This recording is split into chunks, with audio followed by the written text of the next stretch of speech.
નમસ્કાર બાળ મિત્રો, આજે આપણે શ્રેણી આધારિત વિશિષ્ટ પ્રશ્નોની સમજ મેળવવાની છે. તો ચાલો સમજીએ. તો અહીંયા જુઓ, બે શ્રેણી હશે, એક પ્રથમ પ્રકારની શ્રેણી અને એક હશે બીજા પ્રકારની શ્રેણી. સૌથી પહેલા આપણે પ્રથમ પ્રકારની શ્રેણીનું ઉદાહરણ દ્વારા સમજીએ કે આમાં કેવા પ્રશ્નો પૂછાય છે.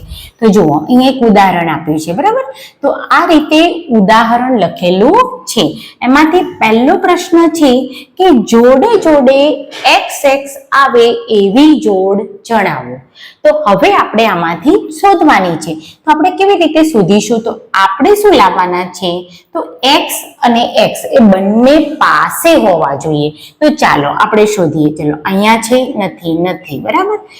આમાંથી આપણે આ રીતે શોધવાના છે કે XX જોડે જ હોવા જોઈએ. જો અહીંયા તો XY જોડે છે, અહીંયા XY જોડે છે, અહીંયા પણ XY જોડે છે, અહીંયા YX જોડે છે, અહીંયા પણ XY જોડે છે, અહીંયા પણ XY જોડે છે. એટલે આ તો ચાલે નહીં. તો જુઓ, અહીંયા XX જોડે છે. બીજું એકે જોડ એવી નથી કે જેમાં XX પાસે હોય. તો આપણા પ્રશ્નનો શું જવાબ બનશે? કેટલી જોડ મળશે આવી? એક. બરાબર. ચાલો બીજો પ્રશ્ન સમજીએ. Y ની આગળ X અને પાછળ Z. પહેલા તમારે પ્રશ્ન સમજવાનો છે. Y ની આગળ શું હોવો જોઈએ? X. અને પાછળ શું હોવો જોઈએ? Z. એટલે શું હોવું જોઈએ? તો XYZ હોવું જોઈએ ને. આ Y ની આગળ X હોવું જોઈએ અને પાછળ Z હોવો જોઈએ. તો ચાલો આપણે આવી જોડ શોધવાની છે, XYZ ની. તો તમે ખૂબ ઝડપથી શોધી શકો છો. તો ચાલો હવે આમાંથી શોધો. તો અહીંયા જુઓ, આ XYZ એક જોડ થઈ ગઈ. અહીંયા પણ જુઓ, XYZ થઈ ગઈ જોડ. ચાલો હવે અહીંયા નથી, અહીંયા નથી, અહીંયા નથી, તો અહીંયા છે XYZ. ઓકે. ચાલો પછી અહીંયા નથી, અહીંયા નથી, અહીંયા જુઓ XYZ. અહીંયા પણ નથી. હવે અહીંયા જુઓ XYZ. તો આવી રીતે તમારે ફટાફટ જોડ શોધી નાખવાની છે. કેટલી જોડ થઈ? તો 5. તો આપણો જવાબ શું આવશે? કે ભાઈ આવી 5 જોડ બને. અને તમને વિકલ્પો તો આપેલા જ હોય, તમારે તો ખાલી વિકલ્પમાંથી એનું રાઉન્ડ પૂરવાનું છે. તો આ પ્રશ્નો જે શ્રેણી આધારિત વિશેષ પ્રશ્નો પૂછાય છે ને, તો ખૂબ જ સરળ છે. કોઈ પણ બાળક આને ઉકેલી શકે છે. એટલે આમાં તમારો એક પણ માર્ક્સ કપાવવો જોઈએ નહીં. ચાલો હવે આપણે બીજા પ્રકારની શ્રેણી, એમાં કેવા પ્રશ્નો પૂછાય છે? તો જો પ્રથમ પ્રકારની શ્રેણી હોય એમાં અંગ્રેજી મૂળાક્ષરો હતા, અને બીજા પ્રકારની જે શ્રેણી છે ને એમાં આંકડા હશે, અંકો હશે, અને અંકોની શ્રેણી આપેલી હશે અને એમાંથી તમને પ્રશ્ન પૂછેલા હશે. તો ચાલો હવે આપણે સમજીએ. જુઓ, તો પહેલો પ્રશ્ન છે, બે પાસેના અંકોનો સરવાળો 14 થાય એવી જોડ. તો હવે સૌથી પહેલા તો તમારે સમજવાનું, ભાઈ આપણો સરવાળો કેટલો કરવાનો છે? 14. તો 14 સરવાળો કેવી રીતે થાય? તો પહેલા અહીંયાથી આપણે જોઈ લેવાનું કે આની અંદર અંકો કેટલા આપ્યા છે. તો ચાલો જુઓ, 6, 7, 8, 9. એના સિવાયનો કોઈ અંક છે ખરો? તો અહીંયા જોઈ લો, 6, 7, 8 અને 9. કયા કયા અંકો આપ્યા છે? 6, 7, 8 અને 9. બરાબર ને? આ જ અંકો સિવાય જો બીજો કોઈ અંકનો આમાં ઉપયોગ થયેલો નથી. તો હવે આપણે નક્કી કરીએ કે ભાઈ સરવાળો 14 કઈ રીતે આવે. તો એક તો પહેલા 6 + 8 એટલે 14 થાય, 8 + 6 એટલે 14 થાય, પછી 7 + 7 એટલે પણ 14 થાય. ઓકે. જુઓ, પછી 9 અને 8 નો સરવાળો 14 નથી થવાનો, 9 અને 7 નો પણ 14 નથી થવાનો, 9 અને 6 નો પણ 14 નથી થવાનો, પછી 7 અને 6 નો નથી થવાનો, 7 અને 8 નો નથી થવાનો, 7 અને 9 નો નથી થવાનો. પણ આવું તો તમને ખબર પડી જાય કે કોનો કોનો સરવાળો 14 થાય. તો 6 8 નો, 8 6 નો અને 7 7 નો. એટલે આપણે શું જોવાના કે 68 86 અને 77 આવા જો હોય તો એની જ આપણે જોડી શોધવાની છે. તો ચાલો હવે જોઈએ. તો પહેલા તો અહીંયા જુઓ તમારે, તો અહીંયા 6 7 એક આ જોડી મળી ગઈ, 77 આવી ગયા. ઓકે. પછી અહીંયા જુઓ 8 6, તો આ પણ આવી ગયા. ઓકે.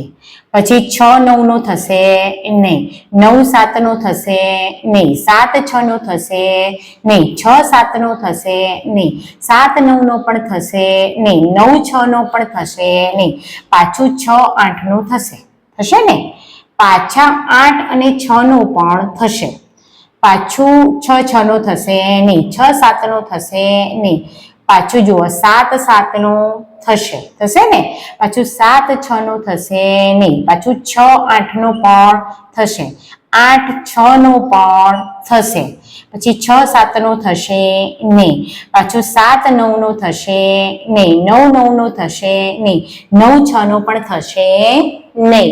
તો હવે આપણે તો જોઈ લીધું આમાં કેટલી જોડ બને છે. તો જો 1 2 3 4 5 6 અને 7. તો આવી આપણને કેટલી જોડ મળી ગઈ? તો 7 જોડ મળે છે.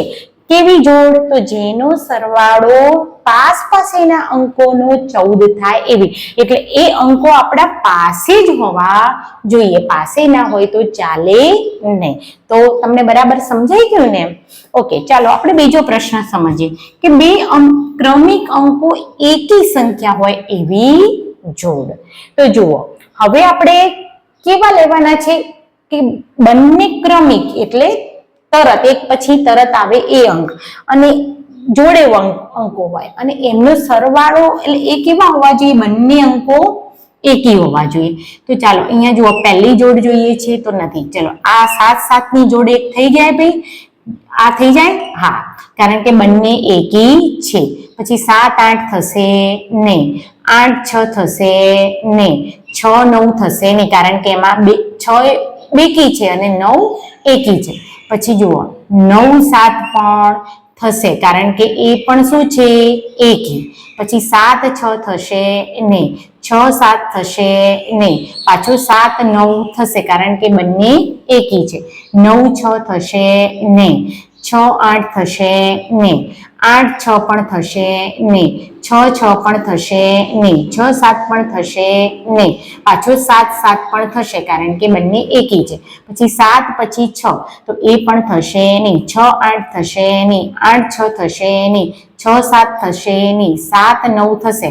બંને એકી અંકો હોવા જોઈએ. પછી 9 9 પણ થશે. બંને પાસે એકી અંકો આવી ગયા. તો અહીંયા જુઓ, જે તીર માર્યા છે એ આપણો શું પ્રશ્ન છે? બંને ક્રમિક અંકો એકી સંખ્યા હોવી જોઈએ. તો ચાલો આ જોડ બનાવી 7 7 એકી છે. પછી જુઓ અહીંયા જોડ બનાવી 9 7 ની એકી છે. હા. 7 9 એકી છે. હા. 7 7 એકી છે. હા. પછી અહીંયા જુઓ 7 9 એકી, 7 અને 9 પણ એકી છે અને 9 અને 9 પણ એકી છે. તો આપણે કેટલી જોડ બની? 1 2 3 4 5 6. તો આપણો જવાબ શું આવશે? કે આવી 6 જોડ બને છે. તો બાળ મિત્રો, આ શ્રેણી આધારિત જે વિશેષ પ્રશ્નો જો પૂછાતા હોય છે ને પરીક્ષામાં, એ તો ઉકેલવા ખૂબ જ સરળ છે.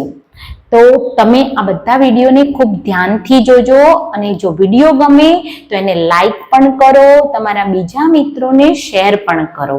ચાલો મળીશું હવે આપણે નવા વિડીયોમાં.